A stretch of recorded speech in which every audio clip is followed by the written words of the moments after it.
Bonjour à tous, deuxième épisode de la série Cauchemar sur l'échiquier. Alors pourquoi? Pourquoi cette partie est un cauchemar sur l'échiquier?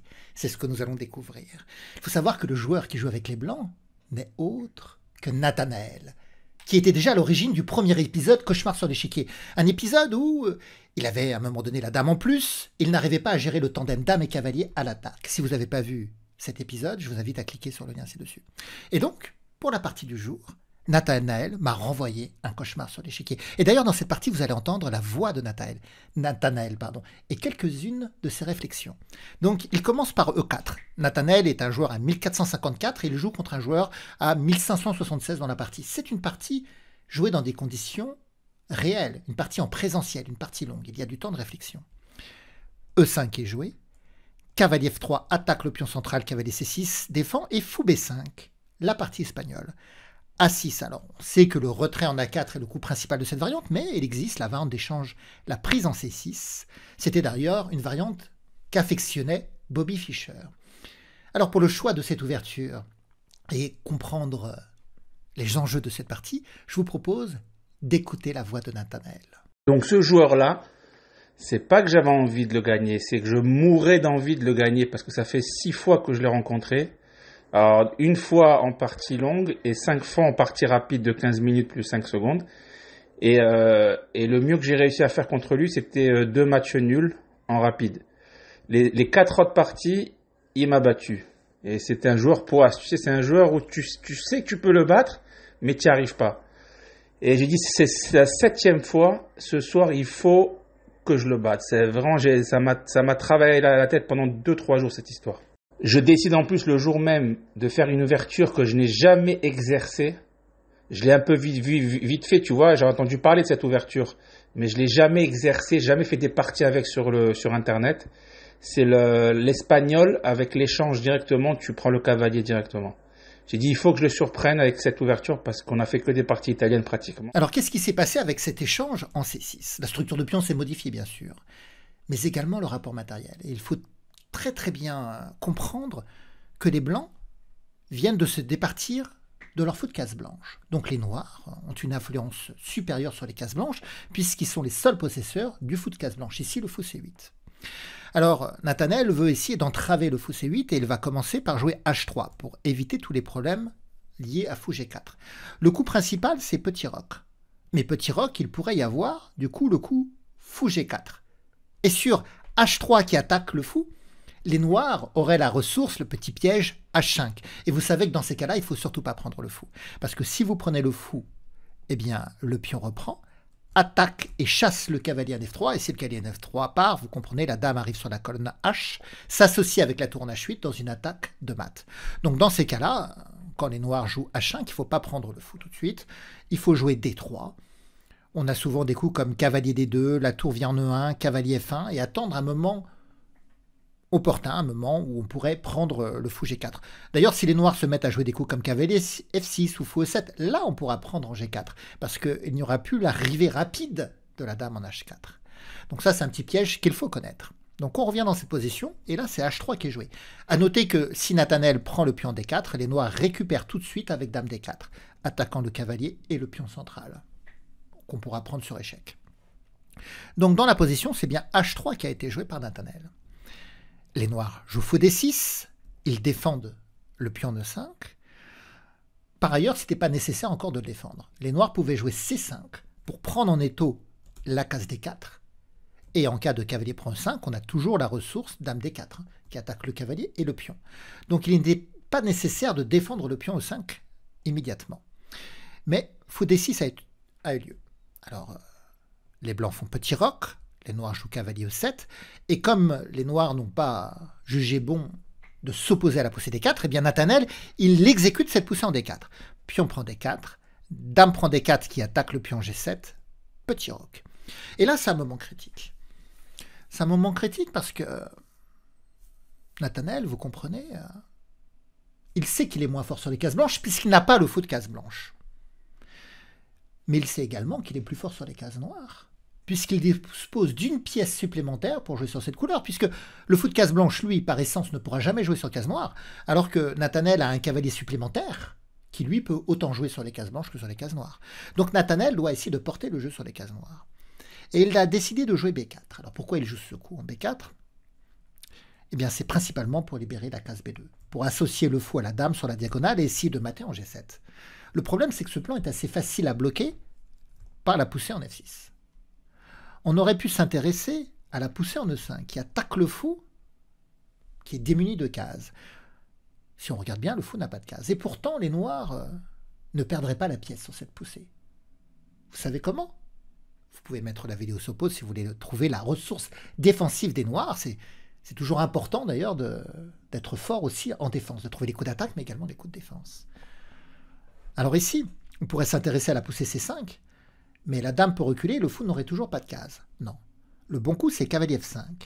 Le cavalier se déploie en attaquant la dame, donc il faut sauver la dame, et libère la case E7 pour un retrait du fou. La dame peut par exemple venir en F4, et là on peut reculer en E7 ou venir maintenant en C5 d'ailleurs. Mais cette poussée en E5 est quand même une bonne idée pour les blancs. Alors dans la partie, c'est B4 qui a été joué. Les noirs jouent cavalier G6, fou B2, la menace est sérieuse, on menace mat, mais on l'a dit, F6 et ça bloque tout. Et là, Nathanaël, certainement que, voyant que sa menace sur la grande diagonale noire ne passera pas, il a un moment de flottement, il va jouer pion C3. C'était préférable de développer par cavalier D2. Les noirs s'approchent en F4, bien joué, ça menace, la fourchette en E2. Attaque du roi, attaque de la dame. Mais le cavalier ne menace pas que la fourchette. Il fait planer une menace d'attaque contre le roi blanc avec les pressions sur G2 et H3. On va y revenir. Pour l'instant, Nathanaël part au plus pressé, il ne veut pas subir la fourchette royale, donc il joue tourne. Et c'est là que son adversaire, son jeune adversaire, va louper la combinaison, l'attaque gagnante. Il va revenir en E6. Il va ramener son cavalier en défense en attaquant, en essayant de chasser la dame blanche. Mais il avait une possibilité d'attaque contre le roi. Rappelez-vous, les noirs, ils ont le fou de case blanche. Ils doivent, c'est les Dupont dans Tintin qui inversent les mots. Donc ils doivent donc attaquer sur les cases blanches. Et qui mieux défend les cases blanches de l'aile roi que les pions G2 et H3. Et en fait ici, on a les moyens de détruire ces pions par fou prend H3. Alors quand vous imaginez un sacrifice d'une pièce sur un pion pour détruire une couverture de pion royal, l'idée c'est de voir est-ce qu'on est capable après de poursuivre l'attaque. Parce que si on sacrifie une pièce pour démolir un ou deux pions de l'abri du roi, mais qu'on n'a pas les moyens de poursuivre l'attaque, on aura sacrifié abusivement. Mais là on a les moyens d'appuyer l'attaque. Regardez, fou prend H3. Donc il ne l'a pas trouvé, le jeune joueur avec les noirs. Mais là c'était un axe d'amélioration pour lui. Pion prend. Le cavalier est très bien placé parce qu'il contrôle la case G2, une case qui pourrait accueillir l'arrivée de la dame pour mater. Et donc, dame E8. Pour menacer dame G6 échec et dame G2 maté, le cavalier est très bien placé parce qu'il contrôle également la case E2, empêchant toute fuite du roi. Et le cavalier attaque H3 pour renforcer l'attaque également sur ce pion, parce que si le roi se décale sur la colonne H, déjà, s'il vient en H2, il va être sous le viseur du fou. Au minimum, des découvertes du fou permettront de gagner la dame. Donc le roi va certainement venir en H1, mais dame H5. Attaque le cavalier, attaque le pion en H3. Alors le cavalier peut reculer en G1, il y aurait cavalier prend H3, cavalier prend, dame prend H3 échec, roi G1. Et là, si on fait dame H2 échec, le roi peut quand même sortir. Et donc dans ce cas-là, on fait souvent l'échec avec le fou, pour obliger le roi à venir en H1 face à la dame. Et déjà, on gagne la dame blanche par la découverte, parce que dès que le fou part, il y a échec. Donc le fou vient en E5, attaque la dame, on fait échec, et on va gagner la dame. Toujours en ayant une position sympathique, parce que le roi blanc est toujours privé d'abrissure, bien sûr. Donc, dans cette position, c'est pas facile du tout d'entrevoir fou prend H3. Mais voilà, ça c'est une idée d'attaque. Fou prend H3 avec le passage de la dame en E8 ou en H5 pour attaquer sur les cases blanches de l'aile roi. Et c'était une attaque gagnante. Mais je vous l'ai dit, le jeune joueur n'a pas trouvé. Il a joué cavalier E6. Nathanaël joue dame C4, il vient clouer le cavalier. Roi H8, on se retire du vis-à-vis, on se décloue. Cavalier D2, tour E8, cavalier F1, C5, tour D1, un petit vis-à-vis avec la tour sur la dame noire.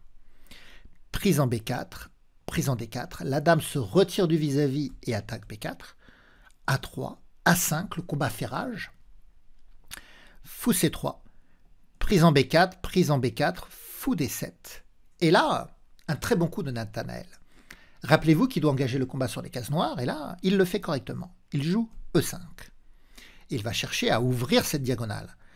Pion prend, alors j'aurais certainement repris du cavalier pour préserver le fou et ses menaces latentes sur la grande diagonale noire, mais Nathanaël a préféré prendre avec son fou. Les noirs ont pris en B4, et là, la combinaison. Alors, une combinaison de Nathanaël. Qu'est-ce que vous joueriez avec les blancs? Petite combinaison tactique, une petite phase tactique, pas très longue, mais qui gagne du matériel. Ici, la dame, elle est surchargée. Une pièce surchargée aux échecs, c'est une pièce qui tend les bras pour essayer de défendre plusieurs autres pièces ou plusieurs points critiques de l'échiquier. Et là, la dame noire, elle défend les deux fous, qui sont sous pression de la tour et de la dame. Donc il suffit d'échanger la tour contre le fou. Alors c'est un échange qui n'est pas très favorable pour la tour.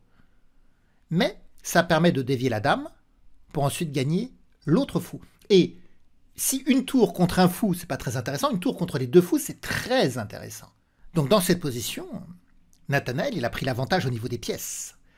Mais les noirs ont deux pions passés à l'aile dame. Et ils jouissent quand même de deux tours. Donc les noirs ne sont pas du tout désarmés. Et ils avancent le pion C5, ce qui permet d'ailleurs de libérer la protection latérale de la dame sur le pion B7. Et le cavalier protège C5. La dame recule en B3. Cavalier D4 attaque la dame. Il y a des échanges. Cavalier prend. Pion prend avec ce pion passé D4. Cavalier G3. Tour A5 attaque le fou. Pion F4 le défend. Et là, les noirs vont commettre une faute. Ils vont jouer D3. Ça paraît logique, pourtant la dame noire appuie la poussée du pion passé. Mais en jouant ce coup, ils offrent à Nathanaël, ils offrent aux blancs, une nouvelle combinaison tactique. Et cette fois-ci, elle est brillante. D'ailleurs, Nathanaël me disait que chess.com avait évalué son coup comme un coup brillant. Alors, quel est le coup? Vous l'avez? Que doivent jouer les blancs ici? Vous pouvez mettre la vidéo sur pause si vous voulez avoir le temps pour réfléchir. À tout de suite. Alors, ici, le coup brillant, ça va être fou prend G7 échec. Et pourquoi cette prise est bonne? Il faut comprendre que les noirs ont des problèmes de défense. Il y a bien sûr ce vis-à-vis fou-roi avec le pion G7 pris pour cible, la dame noire qui est en défense de G7 mais également en défense de la tour qui est en vis-à-vis avec la tour blanche, et la tour en As5 qui flotte comme ça sur l'échiquier, c'est ce qu'on appelle une pièce en l'air, une pièce sans protection. Et donc l'idée de Nathanaël avec fou prend G7, c'est de retirer l'abri du roi, puis de taper sur E8 et A5. Roi prend G7, et là, il échange en E8 avec l'idée que si la dame reprend, il y aura ensuite dame C3, échec, fourchette, profitant de l'exposition du roi noir et de la non-protection de la tour. Alors c'est vrai que la tour, elle peut faire un échec intermédiaire en A1, mais ça ne changera pas les conséquences de l'échec en C3 qui fera toujours la fourchette. Roi H2, dame prend, dame C3 échec, roi F8 et dame prend 1. Et les noirs ont perdu une pièce. Ils ont un roi qui est privé d'abrissure, contrairement au roi blanc qui est bien abrité. Les blancs ont le tandem dame et cavalier. Et les noirs n'ont plus que la dame, mais ils ont également ce pion passé. Et ils jouent pion D2. Pion D2. Et ce pion n'est plus qu'à une case de promotion. Et là, cauchemar sur l'échiquier. Nathanaël se trompe. Il se trompe. Il va jouer dame D1 en se disant qu'il attaque le pion et qu'il pourra ensuite prendre ce pion. En réalité, il fallait jouer dame F6 échec et essayer de collaborer avec dame et cavalier à l'attaque du roi noir. Qu'est-ce qu'ils auraient pu faire les noirs? S'il y a dame F7 en protection, on va jouer dame D8 échec fourchette, ce qui nous permettra de nous débarrasser du pion passé. Et si le roi noir vient en G8, c'est pas facile parce que le pion menace dame et le cavalier ne peut pas intervenir. En tout cas, il ne peut pas intervenir immédiatement défensivement, mais il peut se porter à l'attaque. Le célèbre tandem dame et cavalier à l'attaque, qui consiste à jouer cavalier F5, menace dame G7 mat, et menace cavalier H6. J'ai raté ma flèche. Mat. Et si les noirs joue dame et fuite pour proposer d'échanger dames et contrôler G7 et H6. On peut échanger les dames et le cavalier peut revenir contrôler la case D1. Et même si les noirs ont un autre pion passé, le cavalier en D1, finalement, il contrôlera les cases B2 et D1. Et finalement, il pourra éliminer l'un ou l'autre des pions passés qu'il faudra avancer, alors que le roi noir ne pourra pas soutenir ces pions passés, puisqu'il doit gérer également le pion F, qui peut être soutenu par l'avance du roi ou par le pion G. Donc cette finale est totalement gagnante. Mais dans la position, je vous l'ai dit, face à l'avance de ce pion en D2, Nathanaël a joué dame D1. Il explique qu'il a eu une absence un peu, qu'il s'est dit, et dans sa tête, la dame avait plutôt l'action d'une tour, et il s'est dit que sur dame 1, il pourrait prendre le pion. Mais évidemment, c'est pas possible, parce que la dame, elle défend en diagonale. Et là, il joue dame G4. Et retournement de situation, donc D1, et les noirs créent une deuxième dame. Et là, je vous propose d'écouter le dépit de Nathanaël. Je me rends compte que la partie, elle est foutue. Normalement, je dois lui serrer la main et partir parce que tu t'imagines bien que contre un joueur qui est de plus haut niveau, ou voilà, contre un super joueur, c'est même plus la peine de continuer la partie. Là, c'est fini. Je me parle à moi-même, je fais des signes, je me prends la tête. Et il le voit, il se régale, il va faire des tours, il va parler avec ses copains, il va voir d'autres échequés. Tu sais comment ça se passe? Surtout pour les jeunes, toi qui es habitué à enseigner les petits jeunes. Tu sais, ils font les malins et tout ça. En plus, à nous, les gens âgés, entre guillemets, ils nous méprisent un peu, les jeunes. Les jeunes de 8, 9, 10, 12, 13 ans qui sont bons, tu vois, aux échecs, ils voient des gens âgés comme comme des fardeaux, comme des mecs lourds, tu vois, des mecs qui sont pas, qui sont pas vifs et aiguisés du cerveau, quoi. Ils ont un peu raison, en général. On fait beaucoup de gaffe à 40, 50 ans, tu vois. Et donc là, comme d'habitude, je me suis dit voilà, j'avais la partie en main, j'avais la victoire en main et j'ai encore fait des conneries, j'ai encore gâché une partie contre un joueur. Et pour moi, j'étais tellement mort, tu sais, dégoûté. À la guerre comme à la guerre, on sait jamais. T'as quand même une dame et un cavalier, même si c'est rien à côté de deux dames, parce que le mat il peut arriver en 9 coups, comme l'ordinateur là le dit. Mais je me dis à ce moment-là que je suis tellement mort que j'ai même plus à la rigueur même la force, tu vois, de lui serrer à la main et de quitter la partie. Je suis cloué. Et en plus de ça, un détail qui est très très important, c'est que lui, il lui reste 1 heure à la pendule et moi, il doit me rester 3-4 minutes à la pendule.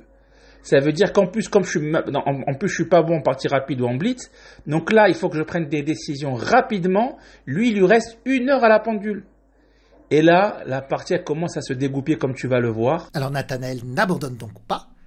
Il sait que le roi noir n'a pas d'abressure. Il sait qu'il a un tandem dame et cavalier qui pourrait essayer de s'en prendre à ce roi noir.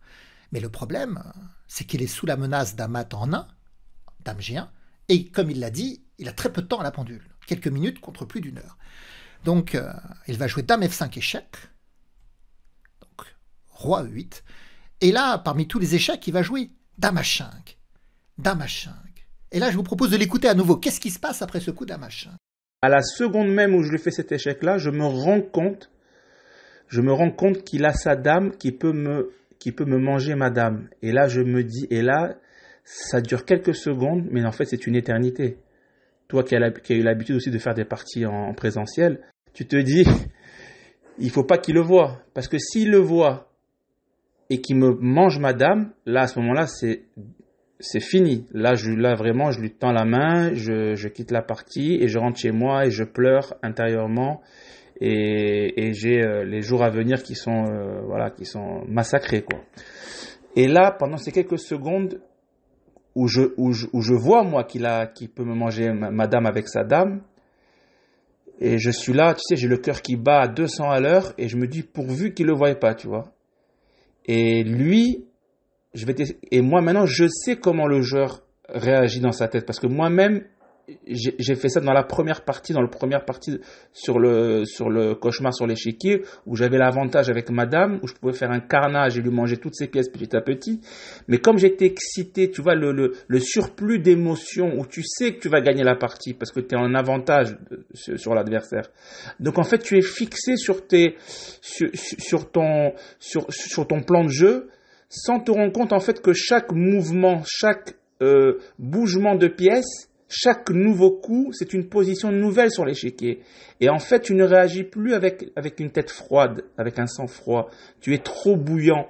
Et c'est ça le côté psychologique qu'il faut faire passer aux internautes, c'est qu'il faut savoir toujours garder la tête froide, même quand tu es en avantage et que ton cœur il bout de sentiments, et tu es voilà. Et lui, c'est ce qui lui est arrivé, c'est que lui, il avait comme objectif de faire passer son roi de l'aile roi à l'aile dame, pour pas que je l'emmerde, tu vois, avec mon cavalier et avec ma dame, et pour qu'il puisse me finir tranquillement avec ces deux dames. Alors vous l'avez compris, le jeune joueur ne veut pas échanger les dames. Il préfère garder les dames et garder sous le coup de la menace de dame G1 mat. Il veut la victoire brillante, éclatante, il veut mater. Et donc, il va fuir avec son roi, il veut chercher l'abri de son roi autour du pion et garder l'idée de mater en G1. Mais il fallait en réalité, bien évidemment, échanger les dames. Et c'était très facile après pour les noirs de gagner parce qu'ils ont un autre pion passé qui pourrait aller se transformer en dame. Donc Nathanaël va profiter de ce péché d'orgueil ici du jeune joueur et il joue dame G5 échec. Le roi va s'abriter et Nathanaël, comme il avait perdu la première partie, le premier cauchemar sur l'échiquier par la non-exploitation du tandem dame et cavalier, comme vous avez pu le voir dans la vidéo de l'épisode 1, et bien là, il va jouer cavalier F5 et il va justement utiliser la dame et le cavalier à l'attaque du roi. Dame G1 échec comme voulait le faire le jeune joueur, roi G3, dame E1 échec, roi G4, encore une fois, il suffit de manger le pion sur échec et ensuite de provoquer l'échange des dames, mais le jeune joueur, il cherche le mat, il veut le mat, il ne rêve que du mat. Donc dame E2, échec.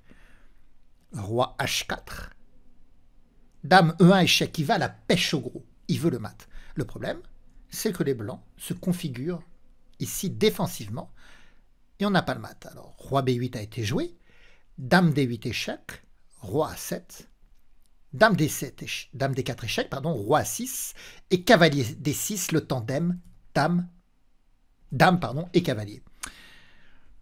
Alors, dame E7 échec a été joué, roi H5, dame A5 échec, avance du pion en F5 avec la configuration défensive de la dame qui protège le cavalier et le cavalier qui protège le pion et le pion qui empêche les attaques latérales sur le roi.